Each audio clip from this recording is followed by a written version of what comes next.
Все, доброе утро. Я сейчас поеду на загрузку. Погодка вот как оказывается. Вообще гуляет просто туда-сюда. То тепло, то холодно. Снег сейчас опять выпал. Веселая погодка.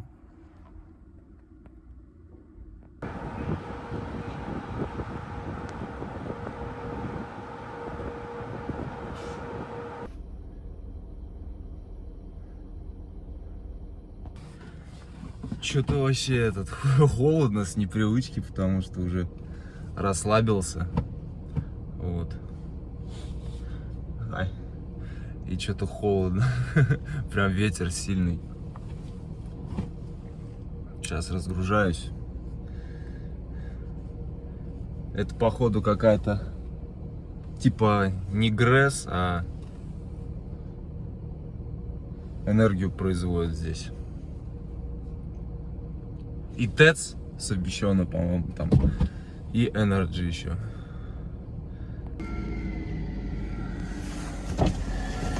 Got some paperwork with that bill Yes. material and everything. I have seen.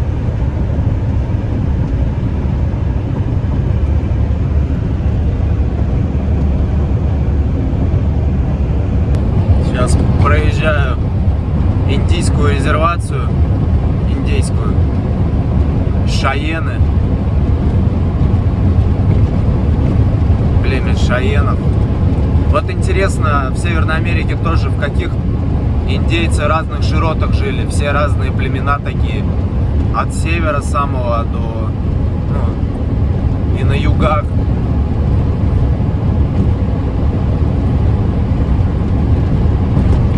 Интересно, наверное, было тем первооткрывателям, кто здесь был. Интересно и опасно, но все-таки все племена еще были не тронуты, жили на своих местах. Все-таки это очень прекрасная культура, которую потеряли во многом.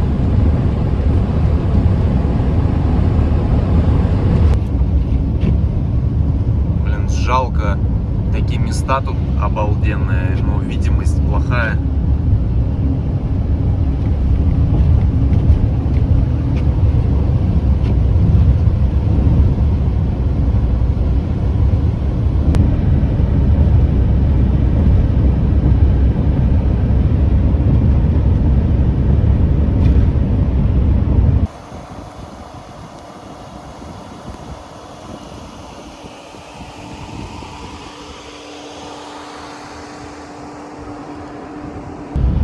Трещина пошла, кстати, по лобовухе. Это из-за перепада температур в кабине тепло. Ну, это та же трещина старая, но вот оттуда она пошла. О, вот там вообще розочка уже пошла. Обалдеть. Тут, кстати, мне напоминает ландшафт, как в Тибете я ехал. Тоже был снегопад, кто помнит, серии смотрел. Там я ехал на велике только. Тоже такая дорога шла. Там, конечно, такая плохая была дорога. Вот, но ландшафт такой. Не хватает еще псин тибетских, алабаев.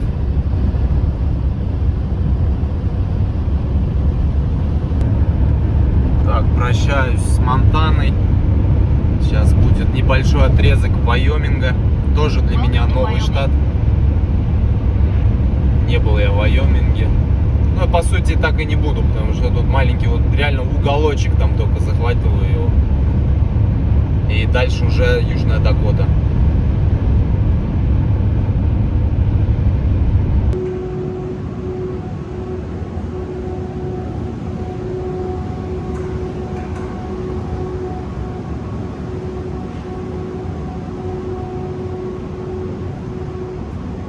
Короче, придется крышу забирать, вот эту штуку. И у них кран, и придется открывать крышу.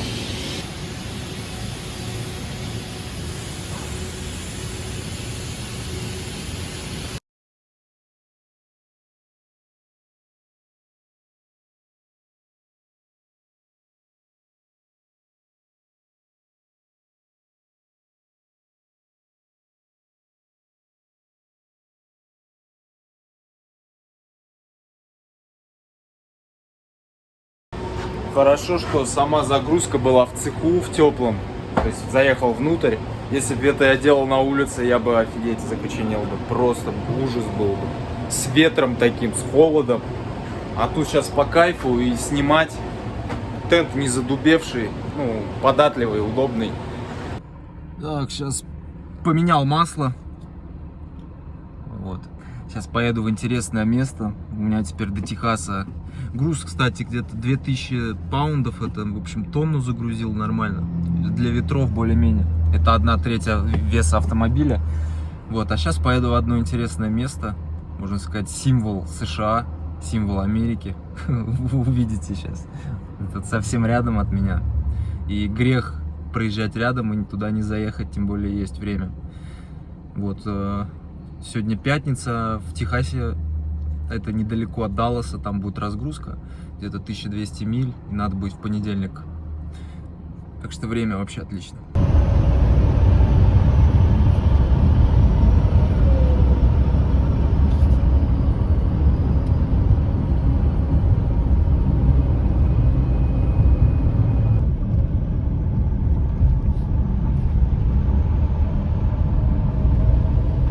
Какая красота, какой лес тут хвойный, ели, сосны.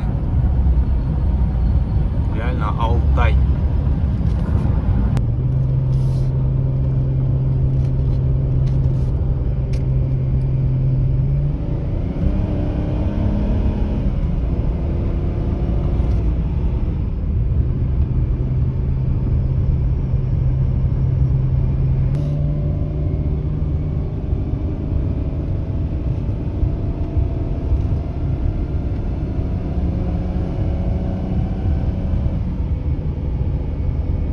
Я думаю, все узнали это.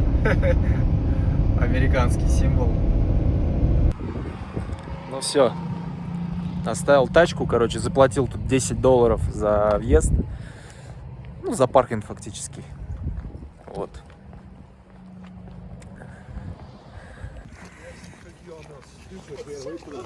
Those apples that go in a circle?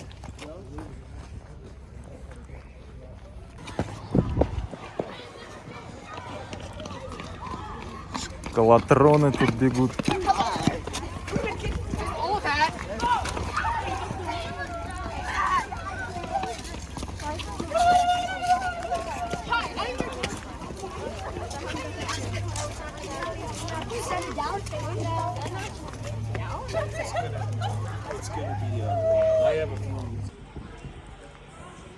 Это вот скульптор, который сделал, собственно, эту композицию.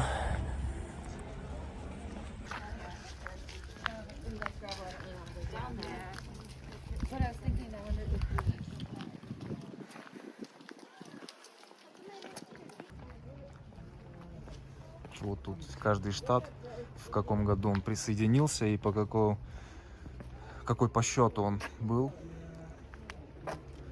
Это в алфавитном порядочке.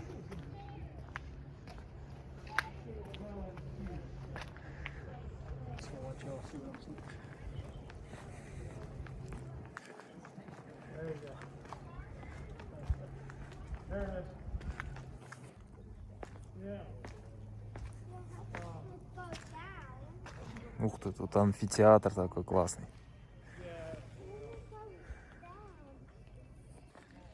Ну, в общем, эта скульптура, она создавалась, по-моему, с 1927 по 1941 год. То есть лет 14 где-то лет она делалась.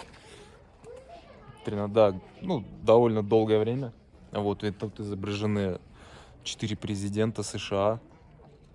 Там, я не знаю, кто из них кто, короче. Но там Джефферсон, Линкольн, Рузвельт и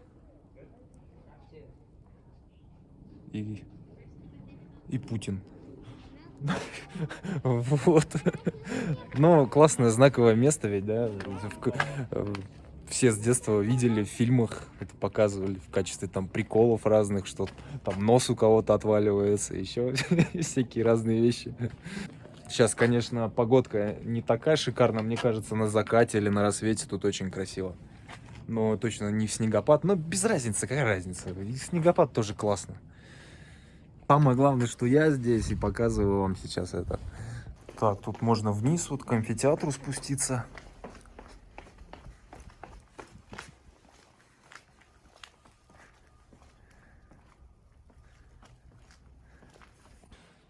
Ну, конечно, впечатляющая скульптура. Это, наверное, ну, в мире такого не найти практически. Ну, очень мало. Единицы, чтобы такое вот в скале, такое монументальное. Просто это все единое целое со скалой. Это не отдельно как-то привезенное, там, созданное. То есть выбитое из скал. Это круто, конечно, потрясает.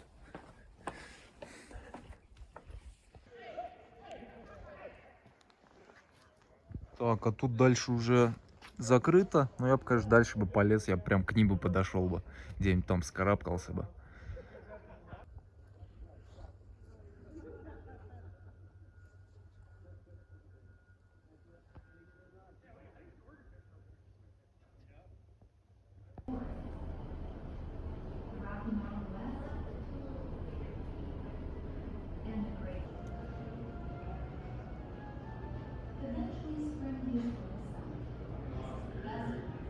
А вот здесь как раз есть для сравнения высот. Что выше. Ну, я не знаю, не совсем корректно эту гору, потому что это же гора. И это на вершине горы сделано. То есть сфинкс это другое дело. Ну, любое не совсем подпадает под высоту, мне кажется. А вот это вначале же делали студийную модель. Вот как оно было. Обалдеть. Tons of rock were removed to reach granite solid enough for sculpting.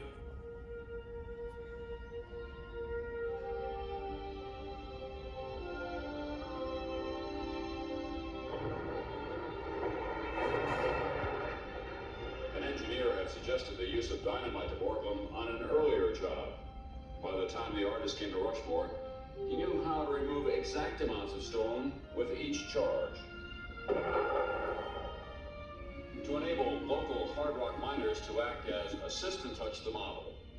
Measurements made on the model were multiplied by 12 and transferred to the mountain by the use of similar but larger devices mounted on the sculpture. Marks were made at each point, telling workmen how much stone to remove. Holes were then drilled for dynamite charges. The pointer was the most important worker on the mountain after the sculptor himself. In addition to pointers, the construction crew included powdermen, winchmen, blacksmiths, haul boys, and as many drillers as the budget would allow at a given moment.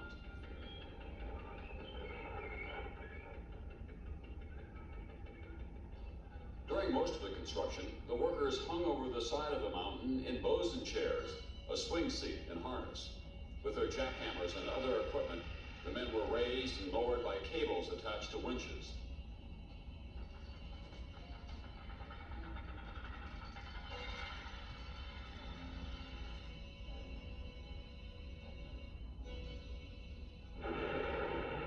It was customary to blow off the morning's work at the noon lunch break, and to blast again at 4 o'clock when the shift ended for the day.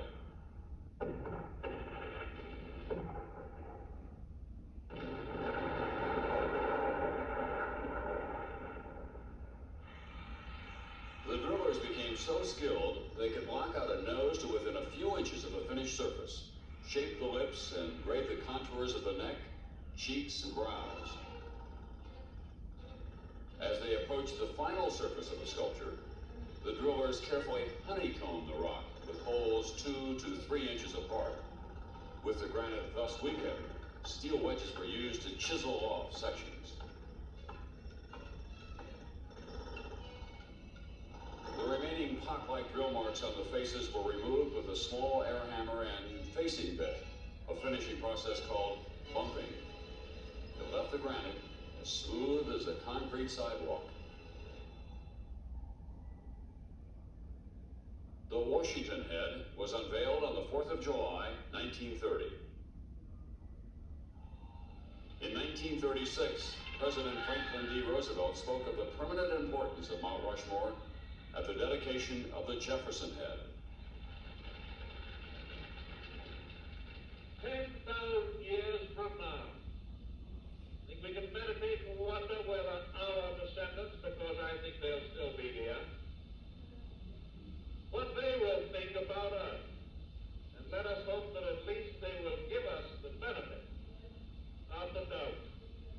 That they will believe that we have honestly striven in our day and generation to preserve for our descendants a decent land to live in and a decent form of government to operate under. Около 400 человек работало над этой скульптурой в период вот с 27 по 41.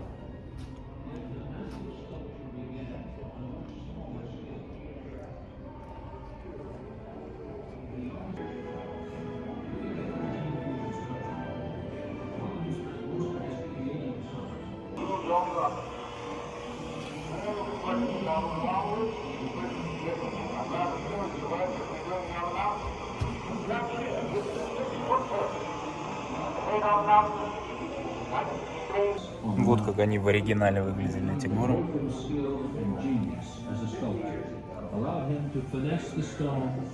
А вот эти вот предварительные скульптуры.